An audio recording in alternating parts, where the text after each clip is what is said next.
जैसा कि आप लोगों से ये टॉपिक जो है वो क्या उम्मीद करता है, तो अपने को यहाँ पर ध्यान रखना है कि एक तो नाम लिखा हुआ देखो राजस्थान का भौतिक विभाजन, और दूसरा इसका हेडिंग आपको देखने को मिलेगी भौतिकी प्रदेश। तो ये सारी चीजें हमें क्या बताती है, इन चीजों को अपने को देखना है। देखो, हमेशा ध्यान रखना है कि कोई भी क्षेत्र विशेष हो, चाहे वो बड़े से बड़ा क्षेत्र हो या छोटे से छोटा क्षेत्र हो, और क्षेत्र के रूप में अपन बोल सकते हैं कि चाहे वो किसी महाद्वीप की इकाई हो, चाहे वो किसी देश की इकाई हो, चाहे किसी राज्य की इकाई हो, तो अगर हम लोग किसी भी क्षेत्र विशेष का भूगोल अगर पढ़े और उस क्षेत्र विशेष के भूगोल में ही अगर हम लोग बात करें भौतिक विभाजन की, किसकी बात करेंगे, भौतिक विभाजन की, तो हमें सिंपल सा ध्यान रखना है। देखो, कोई भी क्षेत्र हो उसका भौतिक विभाजन, इट मींस फिजिकल डिवीजन जो है वो 4 प्रकार से किया जाता है। यानी कि आप लोग चाहे किसी भी क्षेत्र विशेष का, चाहे कोई महाद्वीप हो, चाहे कोई राज्य हो, चाहे कोई देश हो, अगर भौतिक विभाजन अगर आप लोग पढ़ रहे हैं तो आप लोगों के माइंड में पहला क्वेश्चन यही होना चाहिए कि भौतिक विभाजन मुख्यतः कितने प्रकार का होता है, 4 प्रकार का।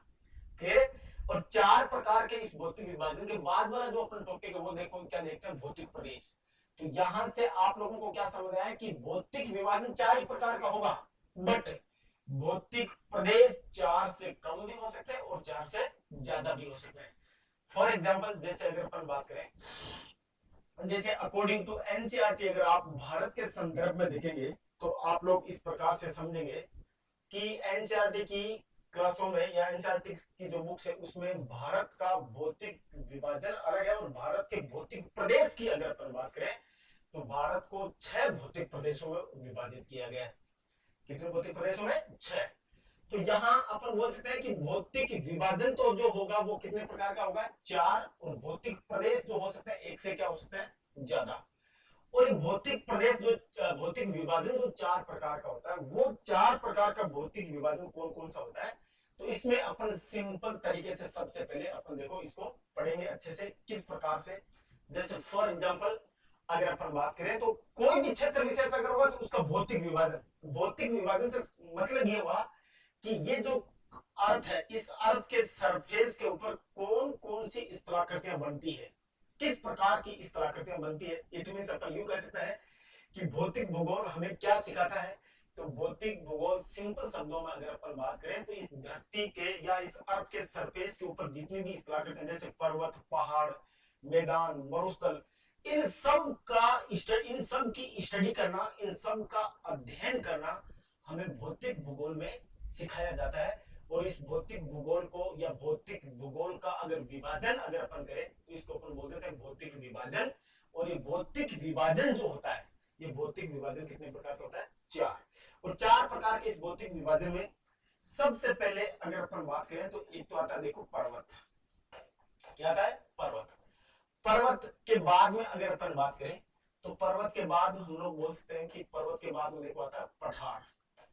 क्या आएगा, पठार। और पठार के बाद में अगर अपन बात करें तो पठार के बाद में आ जाता है देखो मैदान, है ना। और मैदान के बाद की अगर अपन बात करें तो मैदान के बाद में आ जाता है देखो मरुस्थल। तो ये 4 प्रकार का भौतिक विभाजन होता है किसी भी क्षेत्र विशेष का, कोई भी क्षेत्र हो। जैसे मैंने आपको बार बार बताया कि कोई भी क्षेत्र हो, चाहे वो बड़ा हो, चाहे छोटा हो, चाहे महाद्वीप हो, चाहे कोई देश हो, चाहे कोई राज्य हो, तो उसका भौतिक विभाजन कितने प्रकार का होगा, 4 प्रकार का। 4 प्रकार के अपन कौन कौन से देखेंगे, पर्वत, पर्वत के बाद में पठार, पठार के बाद में मैदान, और मैदान के बाद में अपन बोल सकते हैं किसको, मरुस्थल। इसका मतलब राजस्थान का भौतिक विभाजन जो है इसमें अपने को क्या क्या स्टडी करना पड़ेगा, क्या क्या पढ़ना पड़ेगा। तो हम लोग बोल सकते हैं कि राजस्थान का जो धरातल है या राजस्थान की जो अर्थ है, इस राजस्थान की अर्थ के ऊपर जितने भी पर्वतीय क्षेत्र है उनको अपन पढ़ लेंगे। पर्वतीय क्षेत्र के बाद में अगर अपन बात करें तो राजस्थान में जितने भी क्षेत्र के ऊपर पठारी क्षेत्र है उसको अपन पढ़ लेंगे। और इसके बाद में राजस्थान में कौन कौन सा क्षेत्र, मैदानी क्षेत्र, इसके ऊपर स्टडी करेंगे। और मैदानी क्षेत्र के बाद में अपन किसको पढ़ लेंगे, मरुस्थल को। तो यहां से अपने को ये सिंपल सिंपल सी बातें जो आसानी से समझनी है। अब यहां पर एक चीज अपने को अच्छे से समझते हुए चलना है। देखो, जैसा हम लोग सब जानते हैं कि पर्वत, पठार, मैदान, मरुस्थल, ये हम लोग डेली यूज कर सकते हैं शब्द, ऐसे इस शब्दों का हमारे सामने बार बार इस प्रकार के शब्द आते हैं। बट एक्चुअल में अकॉर्डिंग टू हाइट, ऊंचाई के आधार पर अगर देखा जाए तो ये वर्ण किस प्रकार से होते हैं, क्या इनकी डेफिनेशन होती है, ये किस प्रकार से है, क्या है, किस प्रकार की इनकी स्थलाकृतियां होती हैं, तो इनको अपने को देखना है। तो यहां से आप लोग बड़े एकदम मन से एक लगन होकर यहां पर थोड़ा सा समझने की कोशिश करोगे। कई जो कंसेप्ट है जो आज तक शायद आप लोगों ने कहीं पर पढ़े होंगे, बट पढ़ने के बाद में भी यहां से पढ़ने की जो प्रोसेस है वो आपको बहुत ही इजी प्रोसेस आप लोगों के सामने हम लोग पेश कर रहे हैं। तो मेरा विश्वास रहेगा कि आप लोग इस चैप्टर को बहुत अच्छी तरीके से देखेंगे, क्योंकि एक्चुअल वास्तविक भूगोल राजस्थान का हो चाहे किसी भी क्षेत्र का हो तो वो यहीं से शुरू होता है। तो हम लोग इन चारों के चारों क्षेत्रों की बात करेंगे अकॉर्डिंग टू हाइट, ऊंचाई के आधार पर।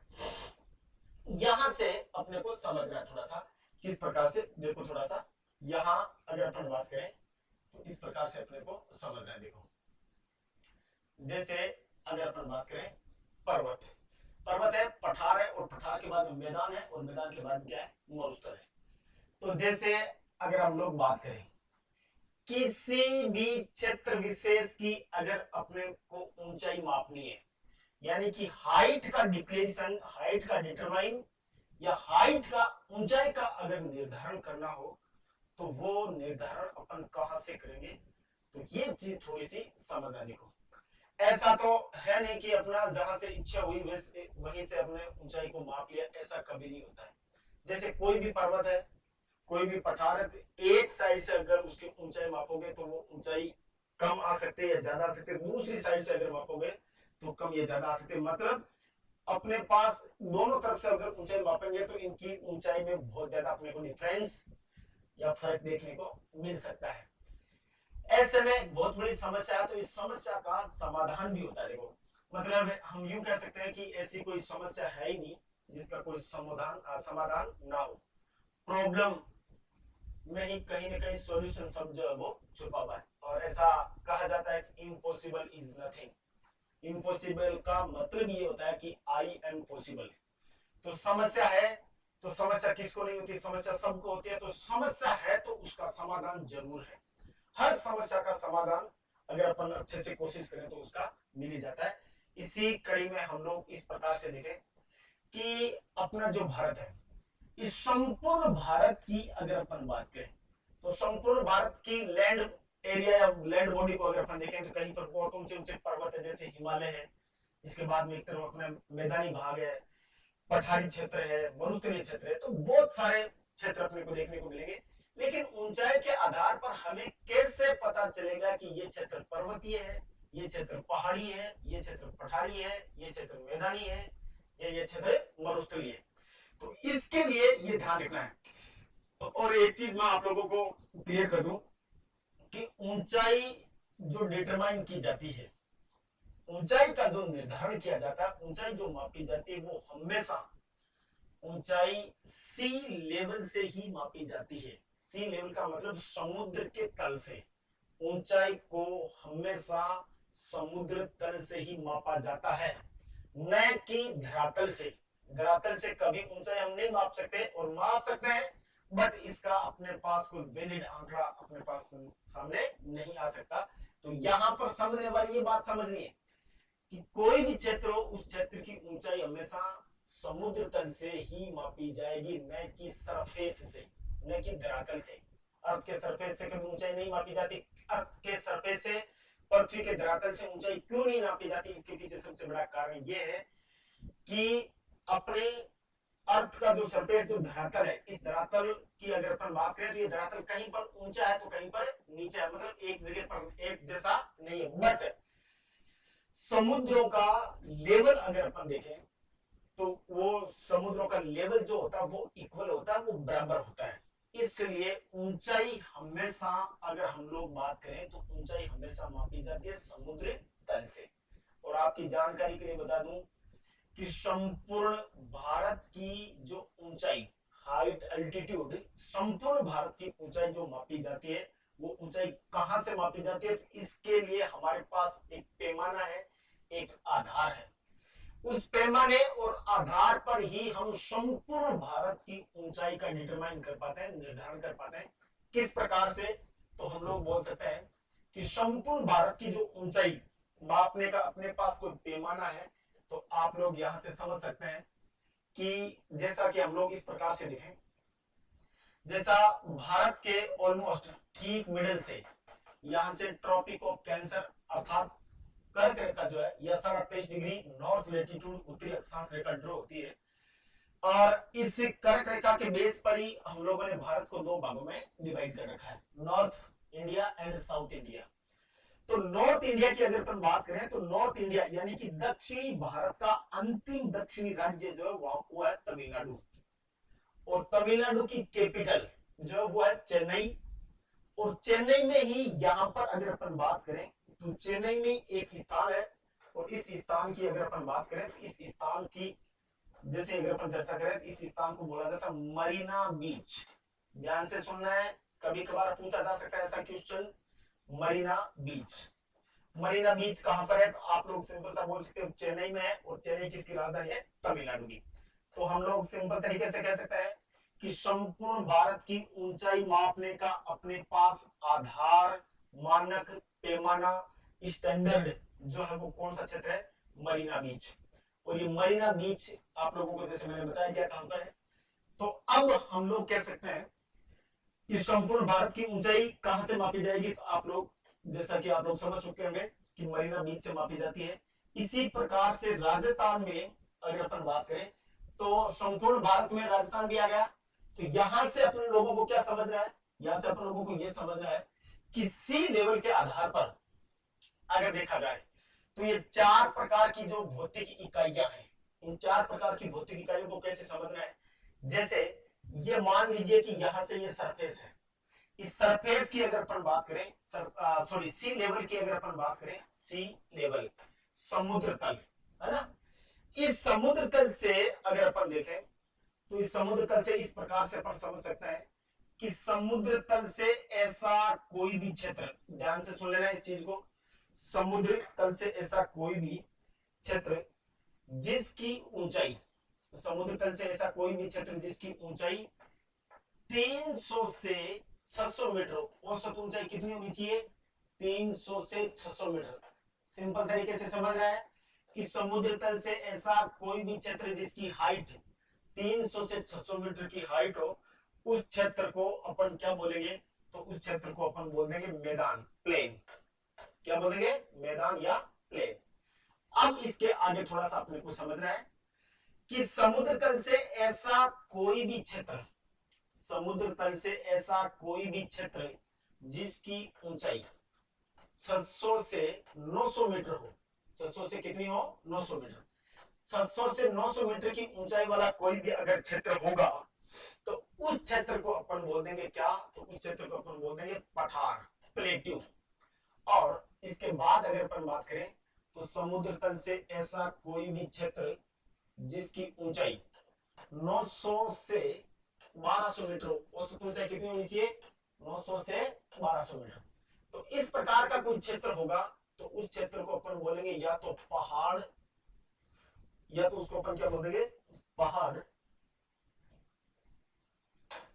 उस क्षेत्र को अपन बोल देंगे क्या? पहाड़, है ना। तो यहां पर थोड़ा सा ध्यान रखना है, उस क्षेत्र को क्या बोलेंगे अपन लोग? पहाड़। पहाड़ बोल देंगे, या आम बोलचाल की भाषा में इसको पहाड़ी या पहाड़ के नाम से इसको बोल देंगे। आफ्टर देन अगर अपन बात करें तो यहां से समझ रहे हैं कि 1200 मीटर से अधिक ऊंचाई वाला, ध्यान से सुना, यहां पर समझने की कोशिश करना है कि ऐसा कोई भी क्षेत्र जिसकी ऊंचाई 1200 मीटर से अधिक हो, 1200 मीटर से अधिक हो, इस प्रकार का जो क्षेत्र होता है उस क्षेत्र को अपन क्या बोल देते हैं? तो उस क्षेत्र को अपन बोल देते हैं पर्वत, सी लेवल से। तो कितनी इकाइयां हुई अपने पास? देखो यहां पर ये हो गया, देखो कौन सा? पर्वत। अब यहीं से समझने की कोशिश करना है, यहां से अगर ये कंसेप्ट क्लियर हो गया तो मेरा ऐसा विश्वास है कि किसी भी प्रकार की आपको ज्योग्राफी समझने में जो है वो कई प्रकार की समस्याएं जो क्या हो जाएगी? कम हो जाएगी। तो यहां से अपने को समझना अच्छी तरीके से, है ना। तो यहाँ किस प्रकार से समझना है ये चीज थोड़ा सा बोर्ड के ऊपर आप लोगों का ध्यान रहना चाहिए। बाकी आप लोगों की कोई प्रॉब्लम नहीं होगी, बाकी हमारी प्रॉब्लम है, बट आप लोग केवल और केवल बोर्ड के ऊपर ध्यान रखना है।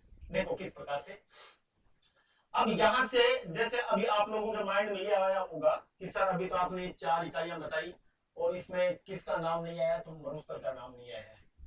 बट मरुस्थल का नाम क्यों नहीं आएगा, तो इसके लिए थोड़ा सा आप लोगों को एकदम सिंपल तरीके से समझना है। बस इसी कंसेप्ट को अच्छी तरीके से आप लोगों को प्रिपेयर करना है, समझना है, किस प्रकार से समझना है, बोर्ड के ऊपर ध्यान रखना है। देखो क्या, अगर आप लोगों को मरुस्थल के बारे में अच्छी तरीके से पता हो कि मरुस्थल किसको बोला जाता है, अगर मरुस्थल के बारे में अच्छी तरीके से पता हो तो शायद किसी भी प्रकार की आप लोगों को समस्या नहीं होगी। तो मैं आप लोगों से उम्मीद करता हूं कि शायद आप लोगों को मरुस्थल के बारे में पता होगा कि मरुस्थल किसको बोला जाता है। तो आप लोग जरा कोशिश कीजिए कि मरुस्थल किससे कहा जाता है, मरुस्थल वास्तविक डेफिनेशन क्या है मरुस्थल की, तो फिर ये चैप्टर आपको आराम से समझ में आएगा कि किस प्रकार से इसमें मरुस्थल को हमने ऐड नहीं किया। अगर आप लोगों को मरुस्थल के बारे में अच्छी तरीके से पता है तो आप लोग शायद ये समझ चुके होंगे, अगर नहीं समझे तो बोर्ड के ऊपर ध्यान रखना है किस प्रकार से क्या है। देखो मरुस्थल किसको बोलेंगे, ऐसा कोई भी क्षेत्र जहां पर रेनफॉल, इट मींस वर्षा, ऐसा कोई भी क्षेत्र जहां पर रेनफॉल या वर्षा क्या हो, कम हो, वर्षा क्या हो, कम। और वर्षा अगर कम है तो सीधा सा अपन बोल सकते हैं कि वर्षा अगर कम होगी तो सीधी सी बात है वहां पर वनस्पति भी कम होगी। तो दोनों चीजों को अच्छी तरीके से समझते हुए चलना है, और किस प्रकार से समझना है आराम से यहां पर समझ में आ जाएगा। देखो अगर हम लोग यूं बोले कि किसी भी क्षेत्र विशेष के ऊपर अगर रेनफॉल डाउन है, वर्षा कम हो रही है, तो वर्षा कम होगी तो सीधी सी बात है कि वहां पर वनस्पति भी क्या होगी, कम। वर्षा कम तो वनस्पति भी क्या होगी, कम। और वनस्पति अगर कम है तो वो स्थान मर जाएगा, और मरे हुए स्थान या स्थल को अपन बोल देते हैं मरुस्थल। क्या बोल देंगे, मरुस्थल।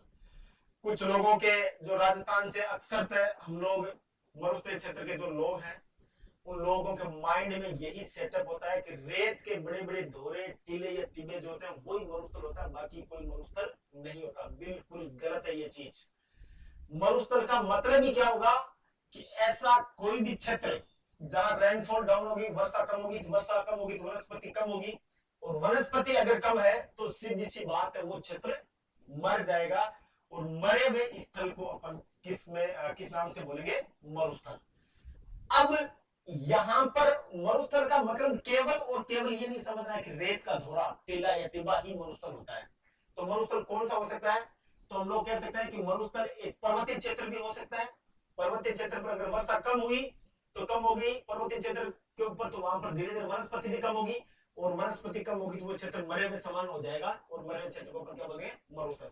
कोई पठारी क्षेत्र है तो पठारी क्षेत्र में भी अपन लोग सिंपल सा बोल सकते हैं कि कोई पठारी क्षेत्र अगर है और वहां पर वर्षा कम हो रही है तो वनस्पति कम होगी, और वर्षा और वनस्पति कम होगी तो सीधी सी बात है अपन लोग यूं कह सकते हैं कि वो क्षेत्र किस में बदल जाएगा, किस में कन्वर्ट हो जाएगा, मरुस्थल। मैदानी क्षेत्र, मैदानी क्षेत्र को भी अपन सिंपल सा बोल सकते हैं कि कोई हरा भरा मैदान है। मान लीजिए कि एक समय है जहां पर बहुत सारी नदियां बह रही है और किसी कारणवश वहां पर नदियों ने बहना बंद कर दिया, और वो मैदान धीरे धीरे जो है वहां पर वर्षा कम हुई, और वर्षा कम होने के कारण वहां पर वनस्पति कम हुई, तो वो मैदानी क्षेत्र धीरे धीरे किस में बदल जाएगा, मरुस्थल में। तो कहने का मतलब मरुस्थल जो होता है वो पर्वतीय क्षेत्र भी हो सकता है, पहाड़ी क्षेत्र भी हो सकता है, और मैदानी क्षेत्र भी हो सकता है। हालांकि मैदानी क्षेत्र जो होता है, इस मैदानी क्षेत्र में हम लोग आगे चलकर इसको अच्छे से पढ़ेंगे कि मैदानी क्षेत्र जो होता है, इस मैदानी क्षेत्र की अगर अपन बात करें तो यहाँ पर नदियां बहुत ज्यादा बहेगी, या आगे चलकर इसको अपन अच्छे से डिफाइन करेंगे, समझना बस। मैदान दो प्रकार का हो सकता है। जैसे अगर अपने राजस्थान के संदर्भ में अगर इसको देखा जाए तो राजस्थान में मैदान दो प्रकार का है, और राजस्थान में मैदान दो प्रकार का जो है वो किस में अपन देखेंगे, तो उसको देखेंगे अकॉर्डिंग टू हाइट।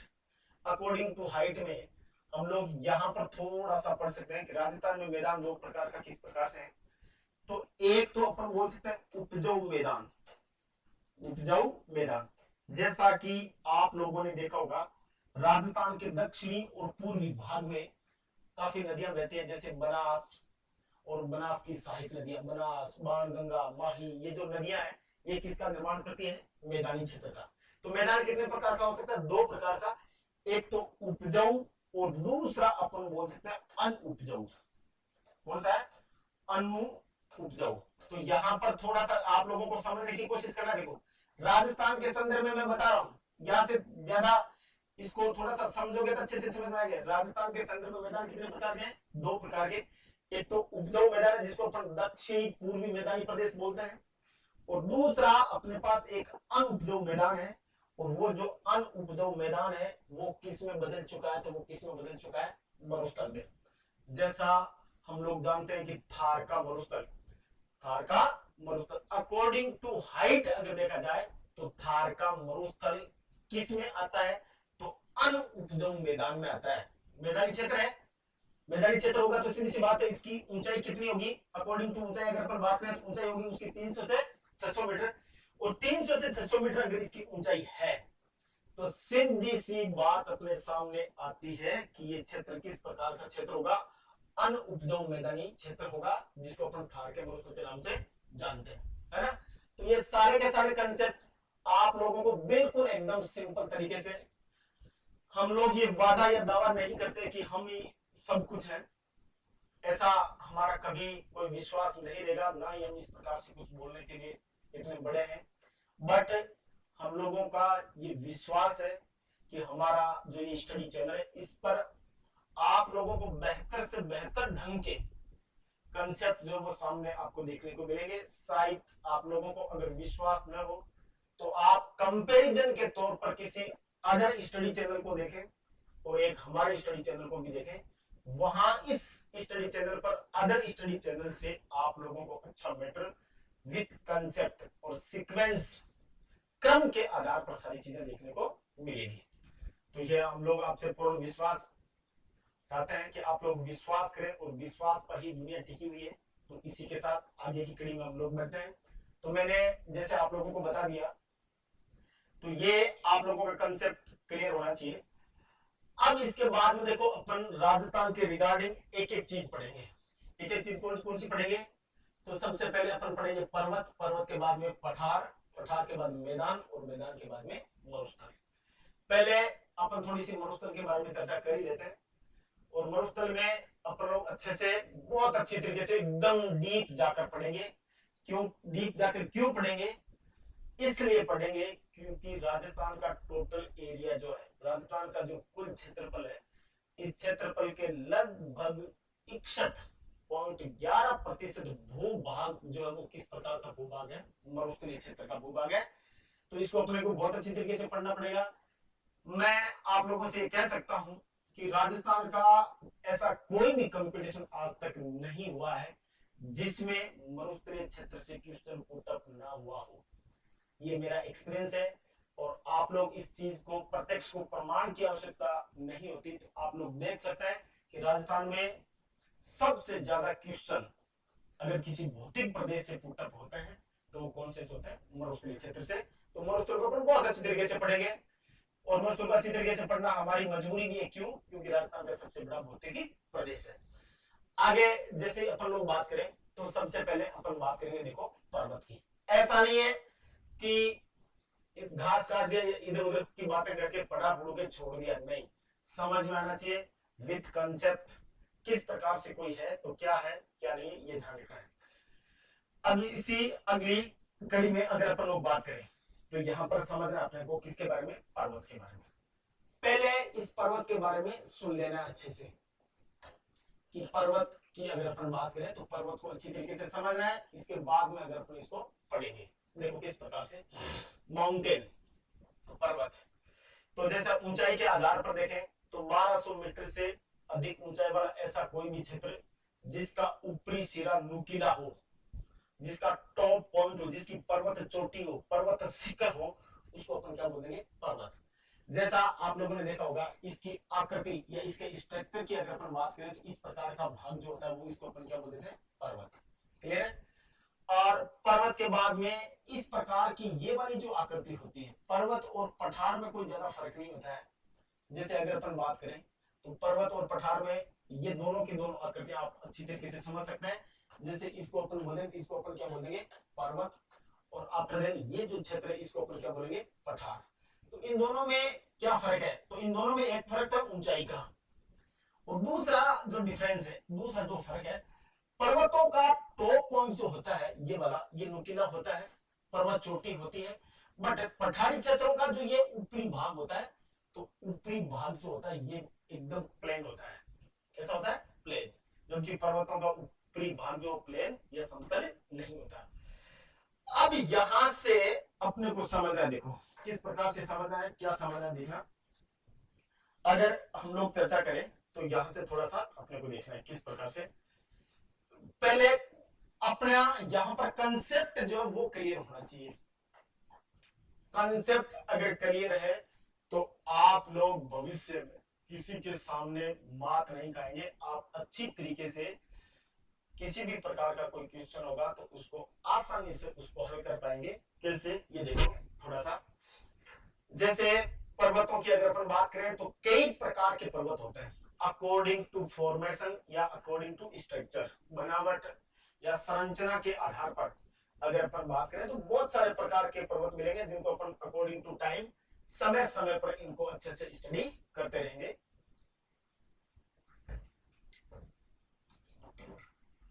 तो इसमें जैसे अपन चर्चा करें पर्वत, तो सबसे पहले अपने को पढ़ना है पर्वतों का फॉर्मेशन, अर्थात पर्वतों का निर्माण। कोई भी प्रकार का पर्वत हो तो उस पर्वत का निर्माण कैसे होगा, ये चीज यहां पर समझना बहुत जरूरी है। इसीलिए हम लोगों को थोड़ा सा, ये आप लोगों को शायद पता होगा कि ज्योग्राफी काफी हद तक साइंस से जुड़ा हुआ सब्जेक्ट है। फिजिक्स, केमिस्ट्री और मैथ तक इसमें सब्जेक्ट जो ऐड है। अगर हम लोग बात करें तो संस्कृत को अगर छोड़ दें तो अदरवाइज हर भाषा इस सब्जेक्ट से अटैच या टच मिलती है। किस प्रकार से मिलेगी ये थोड़ा सा आप लोगों को देखना है, सुनना है बस। पर्वतों का फॉर्मेशन या पर्वतों का जो निर्माण होता है ये किस प्रकार से होता है, ये चीज अपने को देखना। देखो जैसा कि हम लोग जानते हैं कि इस अर्थ के ऊपर, इस धरातल के ऊपर किसी भी प्रकार की अगर कोई लैंड बॉडी क्रिएट होती है, किसी भी प्रकार की कोई लैंड बॉडी का फॉर्मेशन या निर्माण अगर होता है तो सीधी सी बात है इसमें किसी न किसी प्रकार के फोर्स, बल या ताकत की जरूरत होगी। बिना किसी फोर्स, बल के किसी भी प्रकार की कोई भी इस अर्थ के ऊपर स्थलाकृति नहीं बन सकती। और सिंपल अपन कह सकते हैं कि अर्थ के ऊपर अगर कोई स्थलाकृति का फॉर्मेशन हो रहा है, किसी प्रकार की कोई लैंड बॉडी क्रिएट अगर हो रही है अर्थ के ऊपर, तो सिंपली अपन कह सकते हैं कि ये जो फोर्स होता है ये फोर्स अर्थ के ऊपर ने ऊपर इंटीरियर ऑफ द अर्थ होता है। यानी कि धरातल के नीचे जो बल लगता है उस बल की वजह से धरातल के ऊपर स्थलाकृतियां बनती है। जैसे आप लोग यूं कह सकते हो कि पहाड़ी क्षेत्र जो होता है, पहाड़ी क्षेत्र का फॉर्मेशन या पठारी क्षेत्र का फॉर्मेशन या पर्वतीय क्षेत्रों का फॉर्मेशन, निर्माण जो होता है ये interior force of the earth, मतलब धरातल के अंदर लगने वाले बल की वजह से होता है। और इस बल के लिए अपन एक शब्द यूज करते हैं, जैसा हम लोग कह सकते हैं कि धरातल के अंदर जो बल लगता है, इस बल की अगर अपन बात करें तो इस बल को अपन बोलते हैं आंतरिक बल। कौन सा बल बोलेंगे, आंतरिक बल। अंग्रेजी में इसको अपन बोल देते हैं इंडोजेनेटिक फोर्स। कौन सा फोर्स बोलेंगे, इंडोजेनेटिक फोर्स। तो इंडोजेनेटिक फोर्स की वजह से ही इस अर्थ के ऊपर किसी न किसी लैंड बॉडी का, किसी न किसी स्थलाकृति का फॉर्मेशन होता है या निर्माण होता है। अब यहां से आप लोगों को समझना, देखो कि आंतरिक बल जो होता है, इस आंतरिक बल की अगर अपन बात करें तो ये आंतरिक बल दो प्रकार का होता है। आंतरिक बल कितने प्रकार का होगा, दो प्रकार का। तो हम लोग सिंपल सा कह सकते हैं endogenetic force is two types. Endogenetic force is two types, यानी कि आंतरिक बल जो होगा वो कितने प्रकार का होगा, दो प्रकार का। और ये दो प्रकार का आंतरिक बल कौन कौन सा होता है, इसके लिए अपने को अच्छे से समझना है किस प्रकार से क्या है। देखो जैसे अगर हम लोग देखें तो आंतरिक बल दो प्रकार का जो होता है, उसमें कौन कौन से दो प्रकार के बल होंगे, तो यहां आप लोग सिंपल सा कह सकते हो कि एक बल जो होता है, इस बल को अपन बोल देते हैं दबाव बल। कौन सा बल बोलेंगे, दबाव बल, है ना। यहां से देखना है, एक प्रेशर फोर्स बोल देते हैं, अंग्रेजी में इसको क्या बोल देंगे, प्रेशर फोर्स, या इसको क्या बोल देंगे, दबाव बल। दूसरा अगर अपन बात करें तो दूसरा जो बल होता है, इस बल को अपन बोल देते हैं तनाव बल। कौन सा बल होगा, तनाव बल। तो एक तो दबाव बल हो गया और दूसरा कौन सा हो गया, तनाव बल। ये से भी अपने को अच्छी तरीके से थोड़ा सा इसके बारे में देख लेना है। आंतरिक बल इज टू टाइप्स, फर्स्ट दबाव बल एंड सेकंड तनाव बल। ये चीज आप लोगों को अच्छे से पता होनी चाहिए, किस प्रकार से पढ़ना है, ये चीज अपने को ध्यान रखना है। देखो कैसे, एक तो कौन सा होगा, दबाव बल, और दूसरा कौन सा होगा, तनाव बल।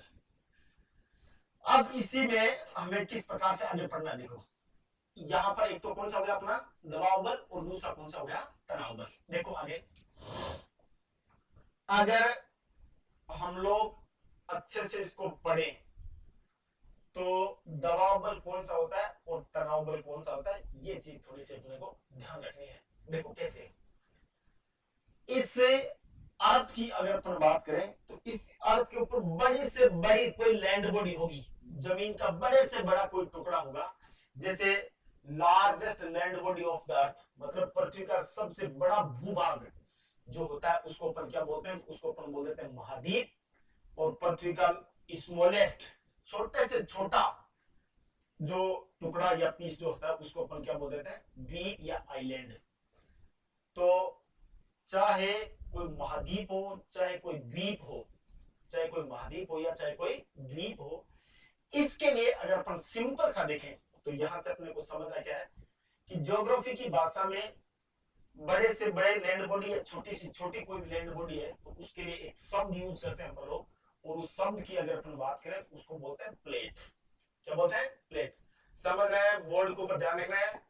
हम लोगों का विश्वास है कि आप लोगों को बहुत अच्छी तरीके से समझ में आ रहा होगा और समझ में आएगा भी, बट इसके लिए आप लोगों का ध्यान जो रहना चाहिए वो सिर्फ और सिर्फ बोर्ड के ऊपर ध्यान रखना चाहिए। देखो किस प्रकार से, यहां से जैसे हम लोग यूं कह सकते हैं कि जमीन का बड़े से बड़ा टुकड़ा हो या छोटे से छोटा टुकड़ा हो, उसके लिए अपन एक शब्द यूज कर सकते हैं, और इस शब्द की बात करें तो इस शब्द को अपन क्या बोल देते हैं, प्लेट। क्या बोलेंगे, प्लेट।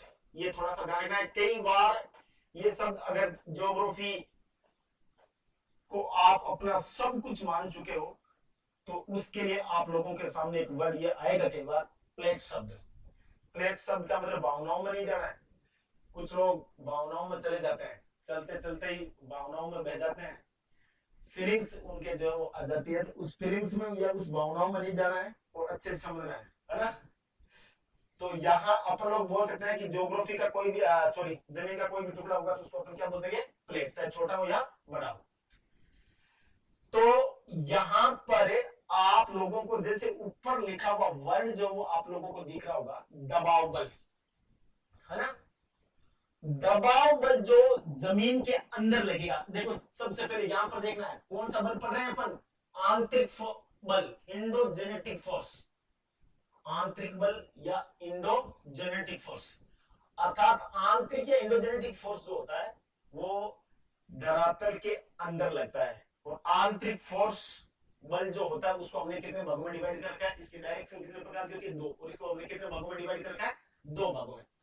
एक तो होता है दबाव बल और दूसरा कौन सा होता है, तनाव बल, है ना। दबाव बल और तनाव बल। यहां से अपने को समझना है कि दबाव बल जो होता है, इस दबाव बल की अगर अपन चर्चा करें तो इस दबाव बल की जो डायरेक्शन होती है ये एक दूसरे के आमने सामने होती है। यहां पर थोड़ा सा समझना है कि दबाव बल जो होता है इसकी डायरेक्शन एक दूसरे के क्या होती है, आमने सामने। ये चीज आप लोगों को अच्छे से पता होनी चाहिए। सॉरी, दबाव बल की जो डायरेक्शन होगी वो एक दूसरे की क्या होगी, आमने सामने। और यहां से किस प्रकार से आमने सामने होगी ये भी थोड़ी देर में आपको पता चलेगा, या हम स्टडी करेंगे इसके तहत। इसी प्रकार से यहां पर जो बल होगा, तनाव बल जो होगा, ये तनाव बल के नाम से आप लोगों ने कई बार सुना होगा, टेंशनल फोर्स, तनाव बल। और tension is part of life, जिंदगी का एक हिस्सा है तनाव। और ये तनाव होना भी चाहिए या नहीं भी होना चाहिए, लेकिन तनाव थोड़ा बहुत तो होना ही चाहिए। डिप्रेशन नहीं होना चाहिए, तनाव होना चाहिए थोड़ा सा, बस, है ना। देखो यहां से अगर अपन बात करें तो जैसे फॉर एग्जांपल इस प्रकार से अगर अपन बात करें, तो जैसे मान लीजिए कि ये जमीन का टुकड़ा है जिसको अपन प्लेट बोल देते हैं, और इसी प्लेट की अगर अपन बात करें तो यहां पर आप लोगों को समझना है कि तनाव बल की जो प्लेट होगी, इस तनाव बल वाली प्लेट की अगर अपन बात करें, तो तनाव बल की जो प्लेट होती है, इसमें जो फोर्स लगता है, इसकी डायरेक्शन एक दूसरे के अपोजिट होती है। और मेरी गारंटी, मेरा पूर्ण विश्वास है कि अगर ये चैप्टर आपका क्लियर हो गया, तो आप लोगों की ये समस्या सदा के लिए खत्म हो जाएगी कि कौन सा पर्वत किस प्रकार का होता है। अक्सर तय आप लोग जब कभी भी कंपटीशन एग्जाम देंगे या दे रहे हैं या दिया है, तो आप लोगों ने अरावली के बारे में एक वर्ड सुना होगा कि अरावली किस प्रकार की पर्वतमाला है, किस प्रकार की पर्वतमाला थी, किस प्रकार की पर्वतमाला है और किस प्रकार की पर्वतमाला थी। तो उसके लिए एक शब्द आप लोगों ने बार बार सुना होगा कि अरावली जो है ये प्राचीन वलित पर्वतमाला है, और प्रेजेंट में अगर अपन बात करें तो ये अवशिष्ट पर्वतमाला का रूप है। अवशिष्ट का मतलब होता है शेष बचा हुआ भाग।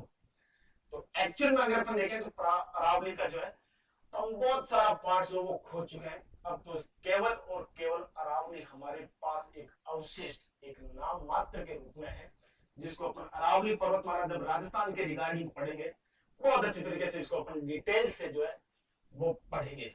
बस आप लोग बने रहिए रूबीडियम डिजिटल प्लेटफॉर्म के साथ, बाकी समस्या आप लोगों की नहीं है। मैं आप लोगों से बार बार ये आग्रह कर रहा हूं और बार बार ये बात आपको बता रहा हूं कि आप लोग किसी भी क्षेत्र विशेष का भूगोल पढ़ें, किसी भी चैनल पर पढ़ें, बट एक बार आप अपना समय हमें दीजिए। आप लोगों को ये विश्वास होगा कि हमें बहुत कुछ अलग सीखने को मिला, और इसके साथ साथ हम अपडेट होते रहेंगे और अपडेट होते रहेंगे अकॉर्डिंग टू कंपटीशन, ताकि आप लोगों का किसी भी प्रकार की कोई प्रॉब्लम हो तो वो सॉल्व हो सके। तो समझ रहा, देखो जैसा हम लोग प्लेट की बात कर रहे थे, तो यहां पर देखना है ना।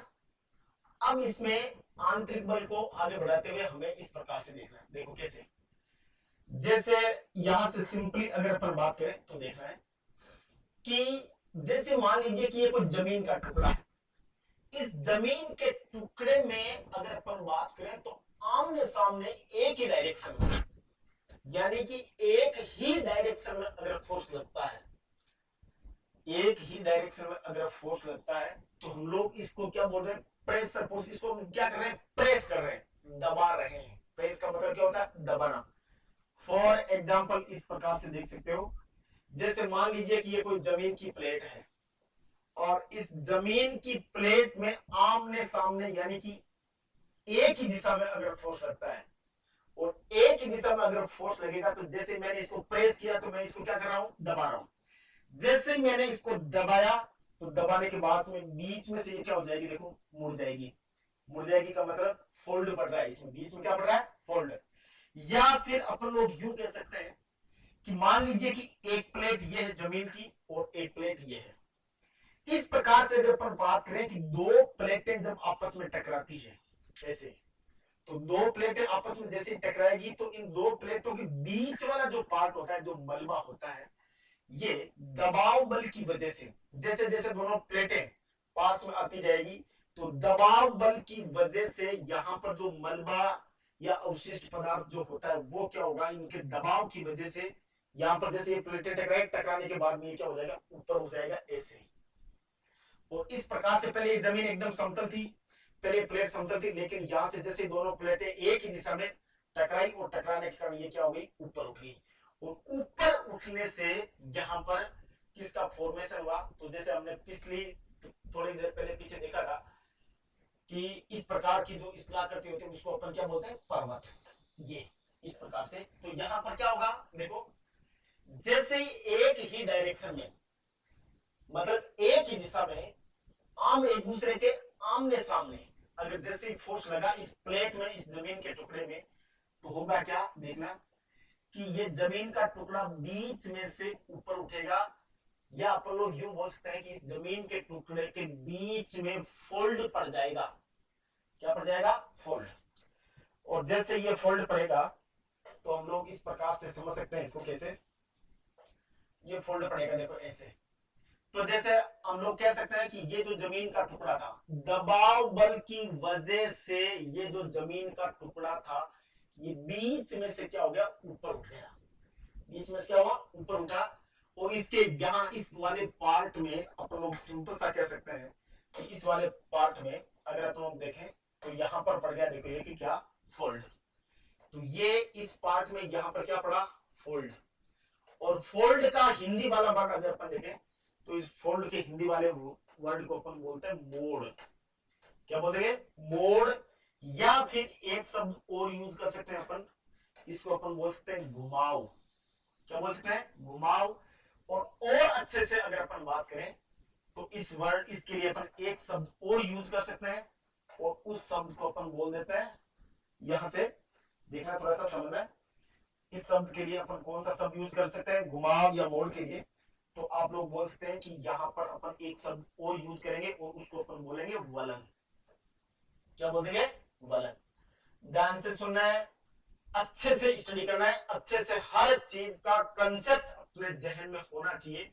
और ये कंसेप्ट किस प्रकार से अपने जहन में होगा, जब इन चीजों का अच्छे से अपन लोग स्टडी करेंगे। और अच्छे से स्टडी कब करेंगे, जब हमें अच्छे से स्टडी कराने वाला हो। ये सारी चीजें हम लोग क्यों करवा रहे हैं, क्योंकि गांव के दूर दराज के ऐसे स्टूडेंट जो, उनमें प्रतिभाएं तो बहुत होती है, लेकिन प्रतिभाएं होते हुए भी किसी कारणवश अगर वो बड़ी कोचिंगों का हिस्सा नहीं बनना जा रहे या नहीं बन सकते, तो उन लोगों के लिए फ्री ऑफ कॉस्ट ये सुविधा जो है वो हमेशा बनी रहेगी। और चाहे आप आरपीएससी का एग्जाम दे रहे हैं या राजस्थान लेवल के किसी भी प्रकार का कोई एग्जाम दे रहे हैं, तो इस प्रकार के क्वेश्चन आपसे अक्सर पूछे जाते हैं। हम लोग आरपीएससी से लेकर राजस्थान पुलिस कांस्टेबल पटवार, जितने भी राजस्थान की वैकेंसी होगी उसके अकॉर्डिंग हम लोग चलेंगे। बट ये पढ़ने से पहले अपना कंसेप्ट क्लियर होना चाहिए। और आप लोग ये भी सोच रहे होंगे कि सर इतना डीप हमारे थोड़ी आएगा, क्योंकि जैसे जैसे कंपटीशन बढ़ता जाएगा वैसे वैसे क्वेश्चन की जो नेचर है वो भी थोड़ी थोड़ी हार्ड होती जाएगी।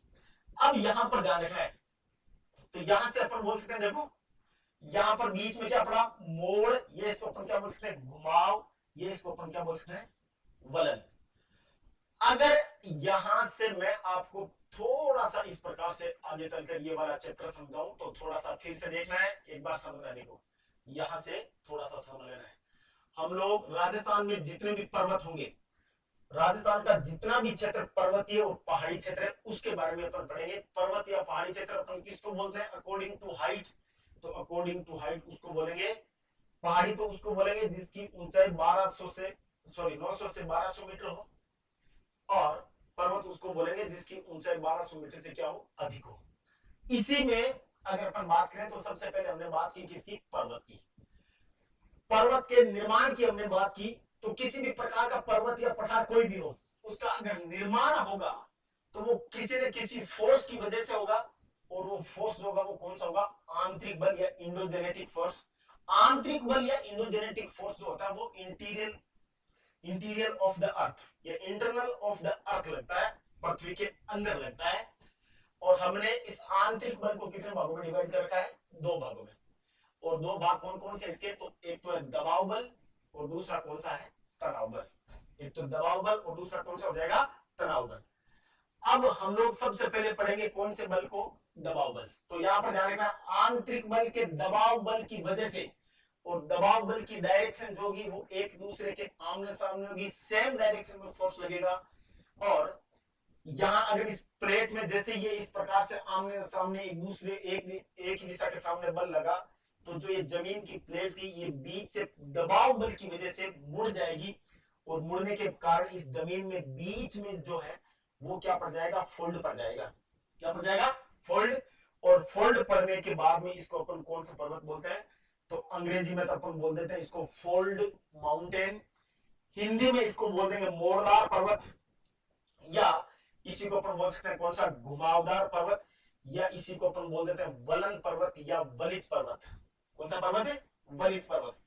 जैसा कि आप लोगों ने ऐसा समझा होगा या सुना होगा, कहीं स्टडी किया होगा इसके बारे में, कि अरावली प्राचीनतम वलित पर्वतमाला है, जबकि हिमालय नवीनतम वलित पर्वतमाला है। इसका मतलब सीधा सा हो गया, इसका मतलब सीधा सा ये हुआ है कि अरावली और हिमालय दोनों के दोनों पर्वतमालाओं का जो निर्माण हुआ है वो आंतरिक बल के दबाव बल की वजह से हुआ है। आंतरिक बल लगा और इसके कौन से बल की वजह से हुआ है, दबाव बल की वजह से ये इसका निर्माण हुआ है। या फिर अपन यूं कह सकते हैं कि दो प्लेटें भी आपस में अगर टकराती है तो इन दोनों प्लेटों के टकराने से एक ही दूसरे के आमने सामने बल लगने दबाव तो पड़ेगा ही, और दबाव पड़ने की वजह से भी इसका निर्माण हो जाता है। तो यहां से अब अपने को पकड़ करना है कि हमारे सामने पर्वत के निर्माण में जो सबसे पहले पर्वत निकल कर आया वो पर्वत कौन सा निकल कर आया, तो हम लोग बोल सकते हैं कि वलित पर्वत या घुमावदार पर्वत या मोड़दार पर्वत, अंग्रेजी में इसको अपन बोल देते हैं फोल्ड माउंटेन। अब यहां से देखो आप लोगों को थोड़ा सा समझना है, किस प्रकार से समझना है, ध्यान से देना है, ध्यान सुनना है, समझना है। देखो जैसा अगर अपन लोग बात करें कि आंतरिक बल के दबाव बल की वजह से जिस पर्वत का निर्माण हुआ, जिस पर्वत का फॉर्मेशन हुआ, उस पर्वत की अगर अपन बात करें तो कौन सा पर्वत है, देखो तो यहां पर अपन बोल सकते हैं ये पर्वत होगा, देखो वलित पर्वत। कौन सा पर्वत हुआ, वलित। इस वलित पर्वत की या फोल्ड माउंटेन की अगर अपन बात करें तो फिर से इसको अच्छी तरीके से अपने को समझना है। देखो कैसे वलित पर्वत या फोल्ड माउंटेन को बहुत अच्छी तरीके से अपने को समझना है, सिंपल सा ध्यान रखना है बस। अब आगे चलकर फिर से इस वलित पर्वत को जो है अपन कितने भागों में डिवाइड कर सकते हैं, तो इस पर्वत को अपन कितने भागों में डिवाइड कर सकते हैं, तो हम वलित पर्वत को भी दो भागों में विभाजित कर सकते हैं। यहां से अगर अपन बात करें तो वलित पर्वत दो भागों में डिवाइड अगर करेंगे तो सबसे पहले एक तो अपन बोल देंगे देखो कौन सा, या फिर बीच में से थोड़ा सा इस प्रकार से भी याद रखना है कि आप लोगों को जहां कहीं पर भी ये वलित पर्वत मिल जाए तो इसके बारे में कुछ घटनाएं जो याद रखने, जो अपन थोड़ा सा आगे चलकर स्टडी करेंगे। एक बार बस आप लोगों को इतना ध्यान रखना। देखो कैसे वलित पर्वत की अगर अपन बात करें तो इसको हमने फिर से कितने भागों में डिवाइड कर रखा है, दो भागों में। जैसे फर्स्ट अगर अपन बात करें तो एक तो पर्वत होता है वलित पर्वतों में जिसको अपन बोल देते हैं प्राचीन वलित पर्वत, ओल्ड फोल्ड माउंटेन, प्राचीन वलित पर्वत, प्राचीन वलित हो जाएगा। और दूसरे की अगर अपन बात करें तो दूसरा जो हो जाएगा सॉरी दूसरा जो होगा वो कौन सा होगा, तो उसको अपन बोल देते हैं नवीन वलित पर्वत। तो वलित पर्वत को फिर से हमने कितने भागों में डिवाइड कर दिया, दो भागों में। और ये दो भाग कौन कौन से हैं, तो आप लोग सिंपल सा कह सकते हो कि एक तो प्राचीन वलित पर्वत और दूसरा कौन सा हो जाएगा, नवीन वलित पर्वत। अब इसको थोड़ा सा अपन लोगों को समझ लेना है कैसे क्या है क्या नहीं। देखो यहां से हमें क्या सीखना है वो चीजें थोड़ी सी अच्छे से ध्यान रखना। अकॉर्डिंग टू कंपटीशन, और अकॉर्डिंग टू कंपटीशन अगर अपन देखें तो प्राचीन वलित पर्वत और नवीनतम वलित पर्वत का इस अर्थ के ऊपर, इस धरातल के ऊपर दुनिया में सबसे सुंदर एग्जाम्पल अगर आप लोगों को देखना हो, सबसे अच्छा उदाहरण आपको अगर देखना हो तो ये दोनों के दोनों सबसे अच्छा उदाहरण, बड़ी मजे की बात है कि दोनों के दोनों सबसे अच्छे उदाहरण अपने भारत को देखने में मिलते हैं। जैसे फॉर एग्जाम्पल अगर अपन बात करें तो सिंपल सा इसको ध्यान देना है। जैसे अगर दुनिया की प्राचीन या प्राचीनतम वलित पर्वतमाला की अगर अपन बात करें तो दुनिया की प्राचीनतम वलित पर्वतमाला है अरावली। ये चीज ध्यान रखना, समझना। देखो, इसलिए मैंने आपको पर्वतों का फॉर्मेशन पहले पढ़ाया, शायद आप लोगों को समझ में आ गया होगा कि मैंने किसी पर्वत का फॉर्मेशन आप लोगों को क्यों पढ़ाया। तो यहां आप लोग इस प्रकार से इसको देख सकते हो कैसे। तो दुनिया का सबसे प्राचीन वलित पर्वत अगर कोई सा है तो वो कौन सा है? अरावली। तो अरावली कहां पर है? तो भारत में है, और भारत में सबसे ज्यादा इसका एक्सटेंशन या विस्तार जो कहां पर है? राजस्थान में। आफ्टर देन नवीनतम वलित पर्वत की अगर अपन बात करें तो सिंपल सा यहां कह सकते हैं कि दुनिया में सबसे नवीन या लेटेस्ट फोल्ड माउंटेन, नवीनतम वलित पर्वत अगर कोई सा है इस पूरी अर्थ के ऊपर, तो उसका एग्जांपल अपने को देखने को मिलता है हिमालय। और दोनों के दोनों जो पर्वत है, इन दोनों के दोनों पर्वतीय क्षेत्रों का विस्तार अपन बोल सकते हैं कि इन दोनों के दोनों पर्वतीय क्षेत्रों का जो विस्तार है वो विस्तार कहां पर है? भारत में। तो फिर से आप लोगों को ध्यान से सुनना है, समझना है। वलित पर्वत, वलित पर्वत कितने प्रकार का हो गया? दो प्रकार का, है ना? एक तो प्राचीनतम और एक नवीनतम। प्राचीनतम वलित पर्वतमाला का दुनिया में सबसे सुंदर एग्जांपल अरावली पर्वतमाला। बहुत अच्छी तरीके से डिटेल में देखेंगे अपन इसको जब राजस्थान में अरावली पर्वतीय प्रदेश पढ़ेंगे। बट एक बार अपना फाउंडेशन मजबूत हो जाए, अपनी नींव मजबूत हो जाए, ताकि आगे आने वाली जो चीजें अपन पढ़े उनमें अपने को किसी प्रकार की कोई प्रॉब्लम नहीं होगा, इसलिए अपन इतना डीप जाकर पढ़ रहे हैं। खास तौर से RS grade second first PTI इन लोगों की या रेट लेवल की अगर तैयारी करने वाले जो स्टूडेंट है, इस चैप्टर को जरूर ध्यान से देखना। ये कंसेप्ट अगर आप लोगों के क्लियर हो गया तो मेरा पूर्ण विश्वास है कि आगे चलकर इस प्रकार की कोई समस्या आप लोगों को देखने को नहीं मिलेगी। इसी क्रम में आप लोग देखना है और यहां से अकॉर्डिंग टू सीक्वेंस पकड़ करना है। ऐसा नहीं है कि एक लाइन कहीं से वो इस प्रकार की हमारी किसी भी प्रकार की कोई मानसिकता नहीं।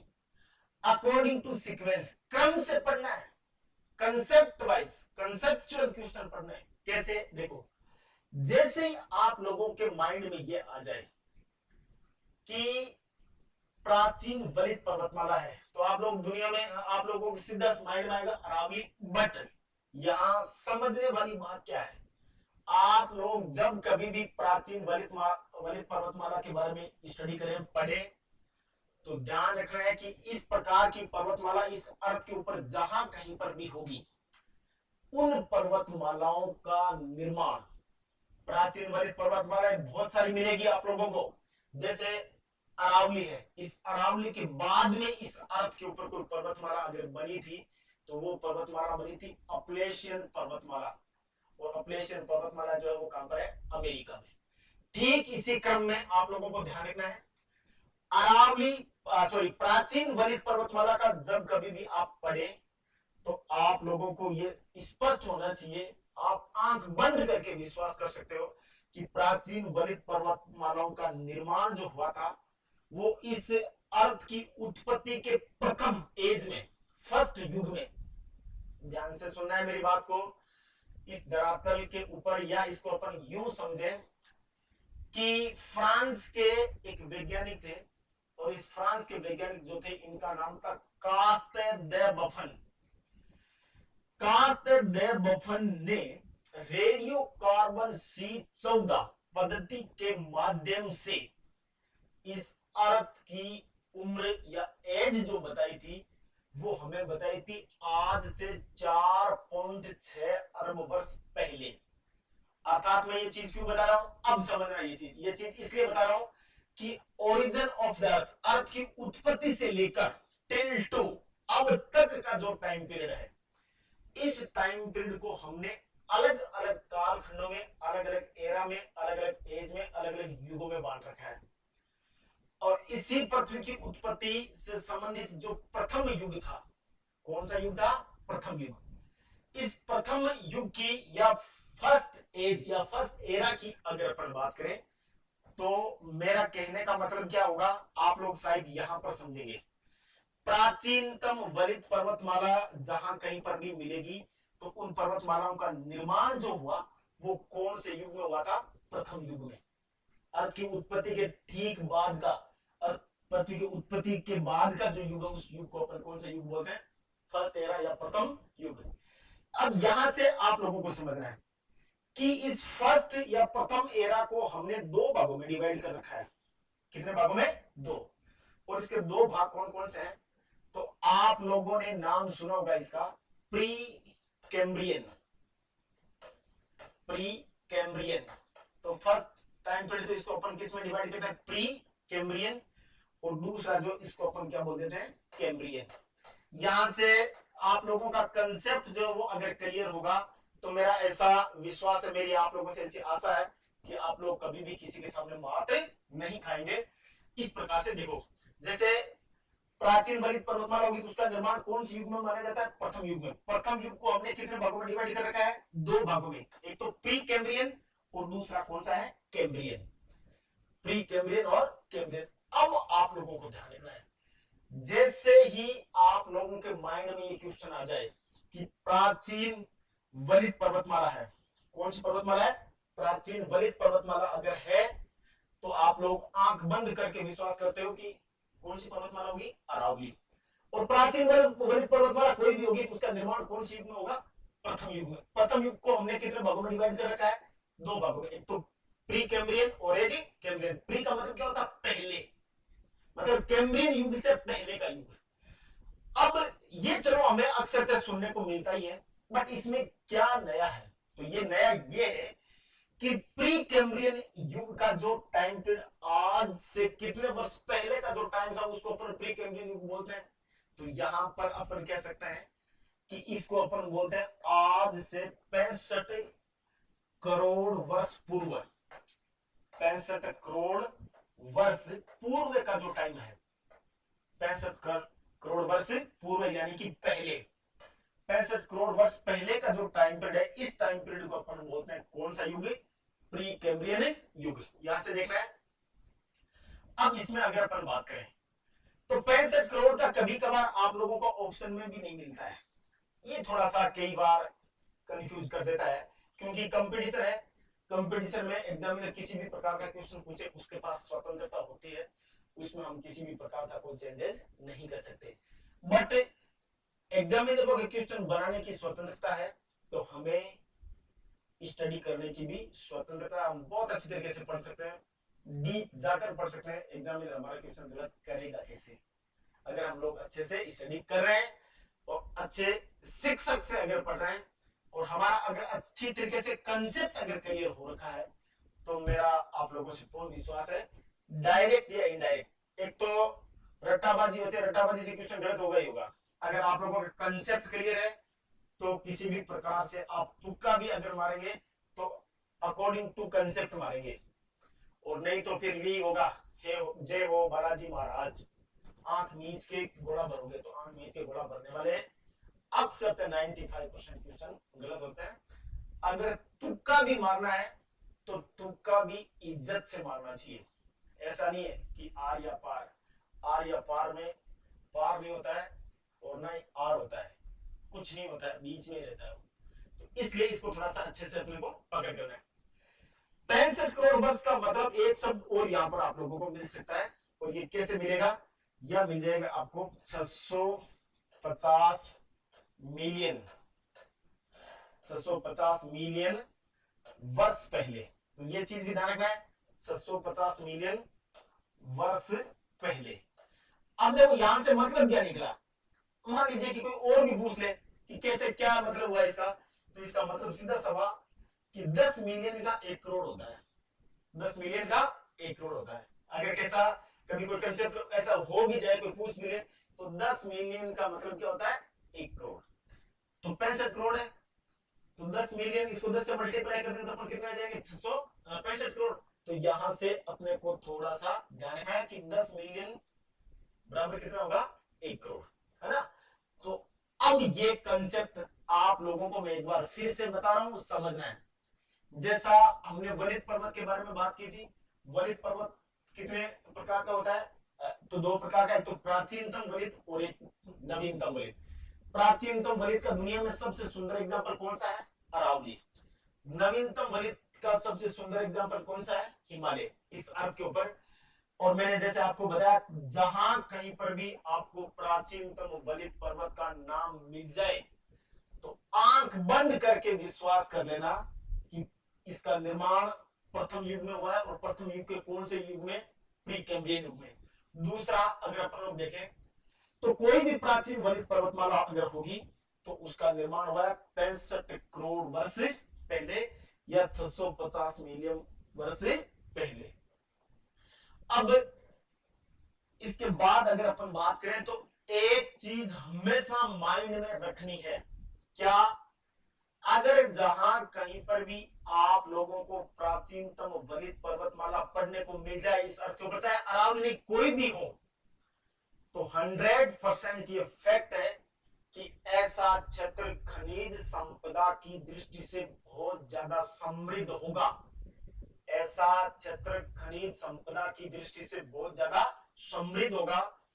और यह समृद्ध क्यों होगा, कैसे होगा, क्या कारण है वो समृद्ध होगा, इसके लिए आप लोग थोड़ा सा इंतजार कीजिए। और इसके लिए जब तक आप इस क्वेश्चन को आप अपने आप से पढ़ेंगे, समझेंगे, बट आप लोगों को ध्यान इतना रखना है कि अगर प्राचीनतम वलित पर्वतमाला कोई भी है तो वो खनिज संपदा की दृष्टि से क्यों समृद्ध होगा, आप खुद इसका थोड़ा सा कंसेप्ट को समझें और खुद इसको ढूंढने की कोशिश करें, या अपना थोड़ा सा माइंड जो इसके लिए यूज करें। अगले लेक्चर में बने रहिए ताकि हम लोग आप लोगों को इसके बारे में पूरी तरीके से डिटेल से व्याख्या अकॉर्डिंग टू सीक्वेंस समझा सके। और आप लोगों से एक बार फिर से मेरी हम्बल रिक्वेस्ट कि आप लोग जैसा हम लोग आप लोगों के लिए सपोर्ट कर रहे हैं, तो कम से कम आप लोगों को भी थोड़ा हमारा सपोर्ट करना चाहिए। इसके लिए शेयर एंड सब्सक्राइब, हालांकि प्रत्यक्ष को प्रमाण की आवश्यकता नहीं होती है, एक समय ऐसा जरूर आएगा कि आप लोग नए वीडियो के लिए ऐसे सोचेंगे कि नया वीडियो कब आएगा, बट उसके लिए हमें भी थोड़ा इंतजार करना पड़ेगा। और आप सभी साथियों का सपोर्ट रहा तो वो दिन दूर नहीं रहेगा। इसके लिए हम जी तोड़ मेहनत करेंगे, इसके लिए आप लोगों का सपोर्ट चाहिए। थैंक यू, नमस्कार, जय हिंद, जय भारत।